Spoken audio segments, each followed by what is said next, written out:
ओम श्रीमद् भगवद गीता श्लोक पारायण। ओम श्री कृष्णं सद्गुरुवे नमः। ओम श्री कृष्णं शरणं मम। ओम कृष्णं परब्रह्मणे नमः। कृष्णं वंदे जगद्गुरु। अथ द्वितीय अध्याय सांख्य योग श्लोक 23।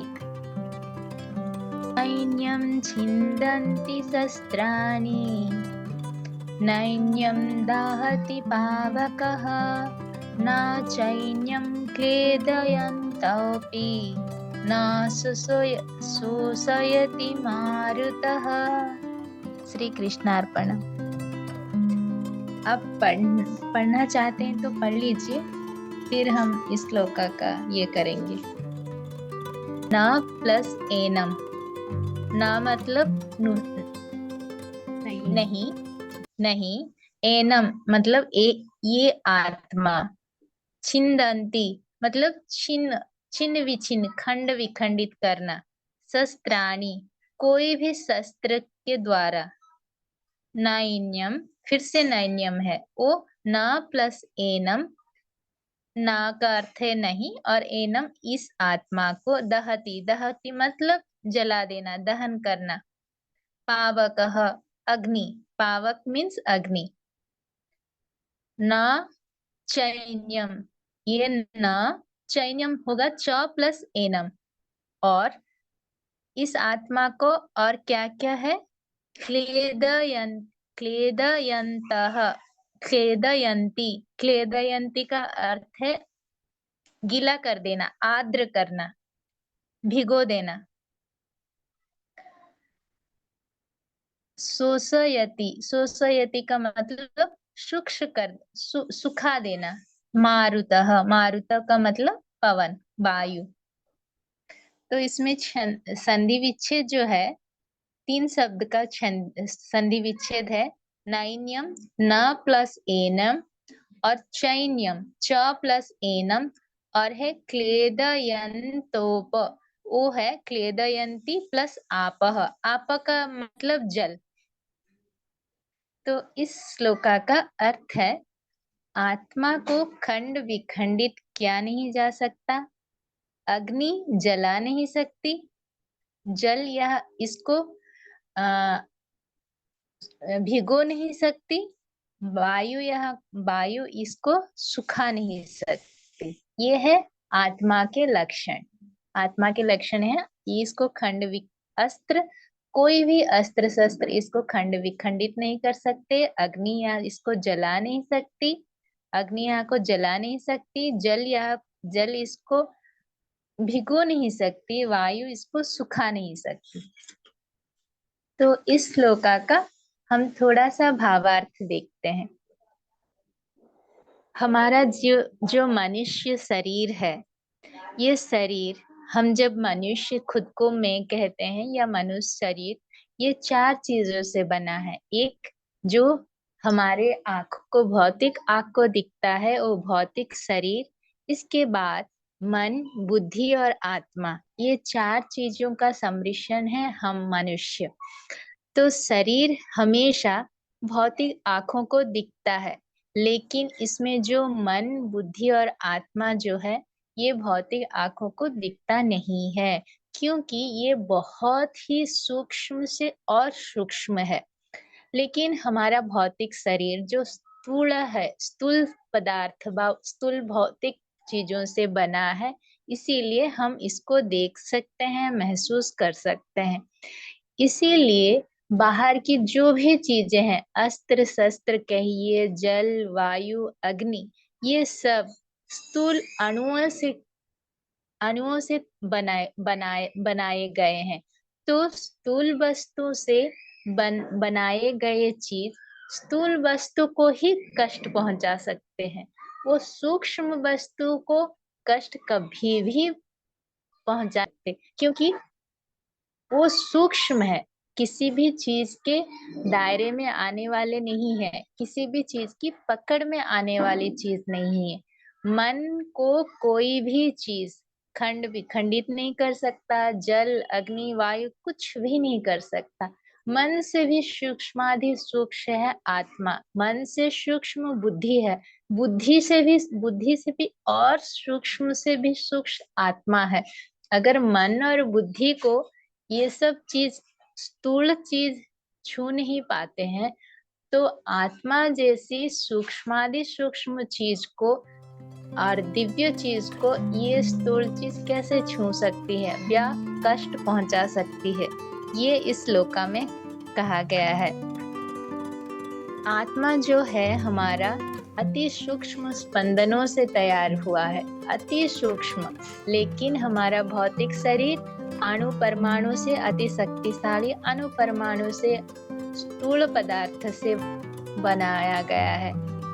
तो इसीलिए जल, वायु, अग्नि जो भी आप देख रहे हैं स्थूल पदार्थ, उसे कष्ट पहुंचा सकते हैं, लेकिन आत्मा को कोई चीज कष्ट पहुंचा नहीं सकती, क्योंकि आत्मा इन चीजों से तैयार ही नहीं हुई है। ये है मैम इस श्लोका का विश्लेषण। धन्यवाद।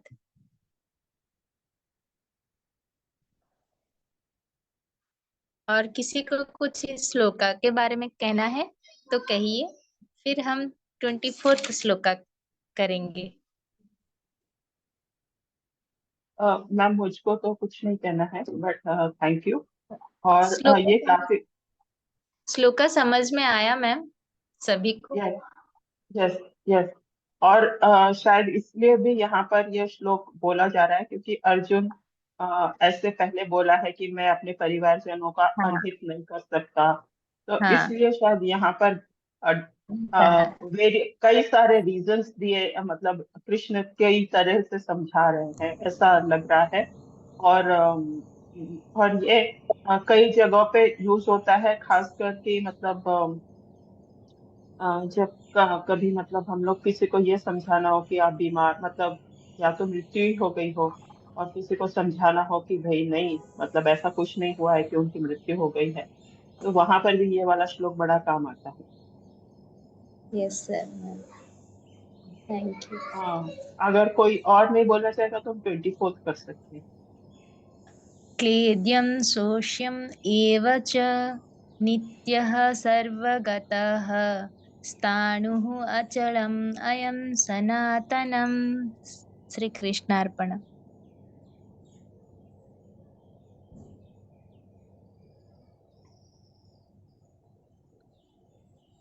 मधुलिना आप पढ़ेंगे? हाँ हाँ, श्लोका पढ़। 24। अच्छेद्यो यमदाह्योऽयम् अक्लेद्यो सोऽस्य एव च नित्यः सर्वगतस्ताणुर् अचलोऽयं सनातनः। Thank you.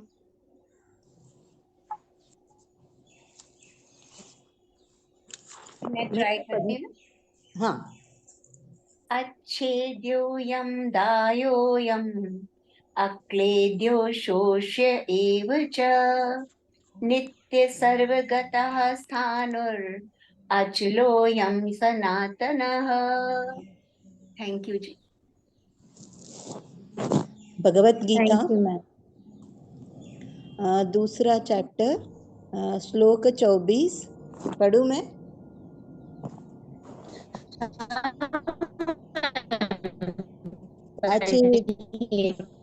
अच्छेद्यो यमदाह्यो अयं क्लेद्यो शोष्य एव च नित्यः सर्वगतः स्थाणुर् अचलोऽयं सनातनः। धन्यवाद। धन्यवाद मैम। ये श्लोका दिखता तो पहली वर्ड बहुत लंबा है, लेकिन उसको हम संधि कर सकते हैं, ऐसे भी पढ़ सकते हैं आप पहला शब्द को। अच्छेद्यः अयम् अदाहाय अदाहाय अयम् अक्लेद्यः अशोष्यः एव च नित्यः सर्वगतः स्थाणुः अचल अयम् सनातनः। कभी ऐसे पढ़ने से इजी हो जाएगा।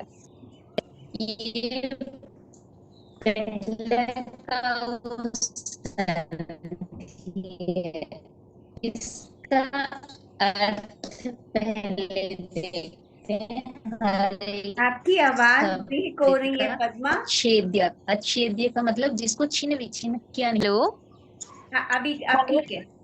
हाँ, मैं सेल नीचे रख दी थी। ओके, ठीक है। अच्छेद्य। अच्छेद्य का अर्थ है जिसको छिन्न विच्छिन्न किया नहीं जा सकता। अयम का अर्थ है ये आत्मा। अदाहाय जिसको जला नहीं सकते। अयम ये आत्मा। अक्लेद्य जिसको गिल आद्र आद्र किया नहीं जा सकता, मतलब कोई भी चीज गीला नहीं कर सकता। ओ असोष्य जिसको सुखा नहीं सकते, कोई भी चीज जिसको सुखा नहीं सकता। एव एव का अर्थ निश्चित। नित्य नित्य का अर्थ है शाश्वत। सर्वगतः सर्वव्यापी। स्थाणु स्थाणु का यहाँ पर बहुत महत्व रहता है। अपरिवर्तनीय। अचलः अचल है। सनातन सनातन का अर्थ जो हमेशा से था, पुरातन, सबसे पुरातन। यह इस श्लोक का में जितने भी शब्द हैं, इस शब्द के अर्थ। अभी ये श्लोका का अर्थ क्या है? आत्मा को खंड विखंडित किया नहीं जा सकता, इसको जला नहीं सकते, इसको आर्द्र किया नहीं जा सकता, मतलब इसको गीला किया नहीं जा सकता, या इसको हम भिगो नहीं सकते, इसको सुखा नहीं सकते। और ये सनातन है, सर्वव्यापी है, अपरिवर्तनीय है, अचल है और नित्य है। ये है आत्मा। तो हम जब ये श्लोका 24 और 23 पढ़ते हैं तो हमें लगता है कि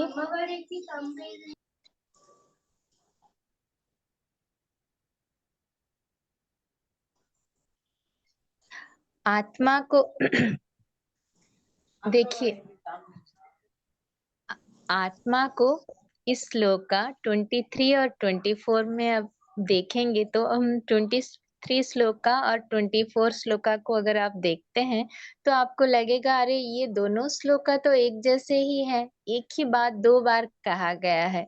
लेकिन कृष्ण परमात्मा को आपको लगेगा कि यहाँ कृष्ण परमात्मा एक बात को दो बार बोले हैं, लेकिन श्लोका 3, 23 और 24 एकदम से अलग है।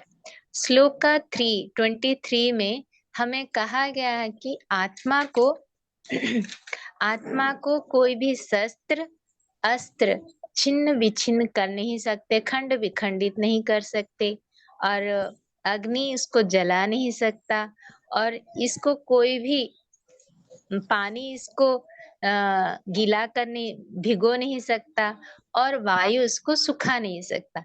मतलब आत्मा के गुण कहा गया है, ये आत्मा क्या चीज है। लेकिन श्लोका 24 में क्या कहा गया है कि आत्मा का स्वभाव क्या है। आत्मा का स्वभाव क्या है? आत्मा आत्मा को खंड विखंडित किया नहीं जा सकता, क्योंकि वो खंड विखंडित होने का स्वभाव ही नहीं है। आत्मा को जला नहीं सकते क्योंकि उसका जलने का स्वभाव ही नहीं है। उसको सुखा नहीं सकते क्योंकि वो सूखने का स्वभाव ही नहीं है। उसको आप भिगो नहीं सकते क्योंकि वो किसी से भी आर्द्र हो, उसका वो स्वभाव ही नहीं है। ये आत्मा का स्वभाव है। मनुष्य जो है, मनुष्य ये परिवर्तनशील शरीर और अपरिवर्तनशील आत्मा, ये दोनों का सम्मिश्रण है। इस शरीर में, इस शरीर जो खंड विखंडित हो जाता है, जल वायु अग्नि से प्रभावित होता है, आत्मा लेकिन ये सबसे प्रभावित नहीं होता है। मनुष्य अगर दुख रहित होना रहना चाहता है तो उसे आत्मा के साथ, इस आत्मा के साथ रहना है, क्योंकि आत्मज्ञान ही उसे दुख रहित कर सकता है। केवल केवल ध्यान में हम कहेंगे कि मैं आत्मा हूँ, मैं आत्मा हूँ, ऐसा नहीं। इसको हर पल, हर सांस के साथ अनुभव करना है कि मैं आत्मा हूँ, जो जन्म और मृत्यु से रहित हूँ, सर्वव्यापी हूँ, कालातीत हूँ और किसी भी प्रकार के विकार से, परिवर्तनों से परे हूँ। इस तत्व को केवल ऊपर ऊपर कहने से नहीं होगा, इसको संपूर्ण रूप में अपने जीवन में आचरण में लाना होगा, तभी ही हम इस दुख से बाहर आ सकते हैं। आत्मा को जब अछेद्य कहा जाता है, अर्थात इसको कोई भी चीज छिन्न विछिन्न नहीं कर सकता है। अर्थात इसका अर्थ क्या हुआ? आत्मा नित्य है। नित्य है मतलब हमेशा है, कोई भी छिन्न विछिन्न ही नहीं कर सकता, नित्य है, शाश्वत है। आत्मा एक जगह पर है और एक जगह पर नहीं है, ऐसा नहीं है। आत्मा पर है, इसीलिए ये सर्वव्यापी है। और अगर आत्मा एक जगह पर होगी और एक जगह पर नहीं होती है तो वो अनित्य हो जाएगा। लेकिन आत्मा को हम क्या बोलते हैं? आत्मा नित्य है बोलते हैं, क्योंकि आत्मा नित्य है, वो सर्वव्यापी है। और आत्मा सर्वव्यापी है, हर जगह पर है, यहाँ से वहां हर जगह पर है, तो ये चंचल भी है। और आत्मा सर्वव्यापी है, इसी कारण आत्मा ऐसा जगह नहीं है कि वो दूसरा जगह पर जा सके, वो तो हर जगह पर है। जाने के लिए उसके लिए और दूसरे जगह ही नहीं। एक चीज अगर एक जगह पर है और दूसरी जगह पर नहीं है, तो वो जो है जिस जगह पर है उस जगह से जो जगह पर नहीं है उस जगह पर जाएगी। लेकिन ये आत्मा तो सर्वव्यापी है, हर जगह पर है, तो इसीलिए वो स्थायी है, स्थाणु है, मतलब अचल है, स्थिर है। आत्मा निश्चल भी होता है।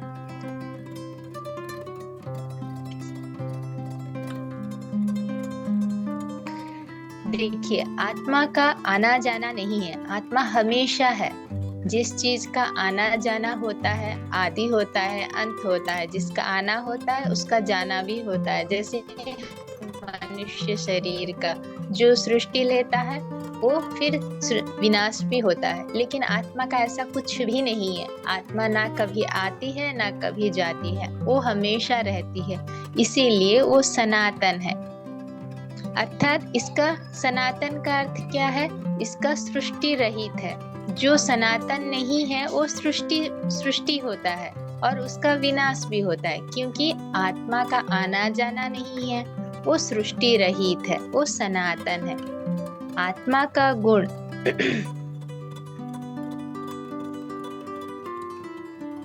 आत्मा के जो सब गुण हैं, इसको कोई भी वर्णन नहीं कर सकते। आप जितना भी आत्मा के गुण कहेंगे वो उतना ही ज्यादा है।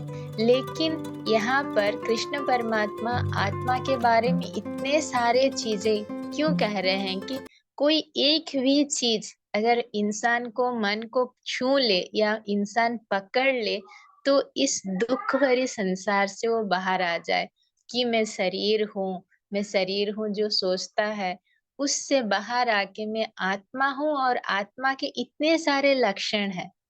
उस लक्षण में एक भी अगर उसको मन में आ जाता है, मन को छू लेता है, वो समझ लेता है, वो एक लक्षण भी काफी है उसके जीवन से दुख दूर करने के लिए। इसीलिए इस श्लोका को पुनरावृत्ति भी किया गया है। देखिए, जो इम्पोर्टेंट रहता है, जो एग्जाम में भी बहुत बार आने के चांसेस होता है, तब टीचर क्या कहते हैं, उसको बार बार पढ़ो, बार बार अच्छे से पढ़ो, क्योंकि ये वेरी इम्पोर्टेंट है। इसीलिए इस श्लोका का पुनरावृत्ति भी किया गया है। जिसने आत्मा का जो ज्ञान जो है, जिसके मन में दृढ़ भाव से स्थिर हो गया है, दृढ़ हो गया है, वो मनुष्य हमेशा दुख रहित स्थिति में ही रहता है। लेकिन अज्ञानी मनुष्य जो है, अपना देवत्व को भूल जाता है कि मैं परमपिता परमात्मा का एक अंश हूँ, वो देवत्व को वो भूल जाता है। वो भूल जाके क्या कहता है कि मैं ये शरीर हूँ, और वो शरीर हूँ उस मोह में रह के अनावश्यक जो शरीर उसके जीवन में आवश्यक ही नहीं, ऐसे दुख और कष्ट को अपने जीवन में ले लेता है। तो हमें अगर जीवन में आनंद चाहिए, तब हमें आत्मा के ज्ञान के साथ ही रहना है, क्योंकि आत्मा को कोई अस्त्र शस्त्र जल वायु अग्नि ये सब कोई भी चीज आत्मा को छू नहीं सकती व प्रभावित भी नहीं कर सकती। जब आप वो आत्मा के स्वरूप हो तो आपको डरने की कोई चीज नहीं है। आप तो मृत्यु रहित हो, सृष्टि रहित हो, सनातन हो। ये काफी है इंसान को दुख से बाहर लाने के लिए। और इंसान हम क्यों आत्मा ये सब चीजों से प्रभावित नहीं होती है, जल वायु अग्नि बा से प्रभावित नहीं होती है, क्योंकि ये सब चीज पंच बना है, पंच तत्वों से बना है। जल वायु जो भी चीज आप देख रहे हैं वो पंचभूतों से बना है, लेकिन हमारा शरीर भी पंचभूतों से बना है। इसीलिए पंचभूतों से बना हुआ चीज, पंचभूतों से बना हुआ शरीर को कष्ट पहुंचा सकता है, लेकिन आत्मा पंचभूतों से बनाया नहीं गया है। ये एक दिव्य अंश है परमात्मा का। तो ये चीज आत्मा को कोई भी पंचभूतों से बनाया गया चीज छू नहीं सकती। वो सर्वव्यापी है। आत्मा सर्वव्यापी है। आत्मा सर्वव्यापी है मतलब वो परमात्मा सर्वत्र है, और एक ही परमात्मा अनेक रूप में है। इस संदर्भ में एक छोटी सी कहानी कहना चाहूंगी। एक गुरु थे, उनके आश्रम में बहुत सारे शिष्य थे। तो वो गुरु वो शिष्यों को फल देते हैं। एक फल देके कहते हैं कि आप ये फल को ऐसी जगह पर खाना जहां पर कोई आपको ना देख ना सके। तो हर एक शिष्य जंगल में जाते हैं, देखते हैं कि कोई देख नहीं रहा है बोल के वो फल खा के आ जाते हैं।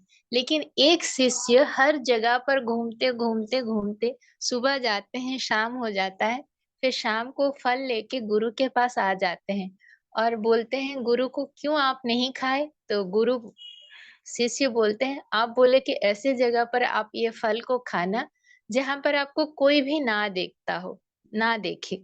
तो यहाँ ऐसा कोई भी जगह नहीं जहां पर परमात्मा नहीं और मुझे देख नहीं रहे हैं। तो मुझे ऐसा जगह ही नहीं मिला जहां परमात्मा नहीं है और मुझे देख नहीं रहा है, इसीलिए मैंने नहीं खाया। ऐसे ही परमात्मा जो है हर जगह सर्वव्यापी है और आत्मा के स्वरूप में हर एक जीव कोशि में बसे हुए हैं। यह है इस श्लोका का भावार्थ में। धन्यवाद सभी को। और किसी को कुछ भी डाउट है तो बोलिएगा। बहुत अच्छा समझाया पद्मा आपने।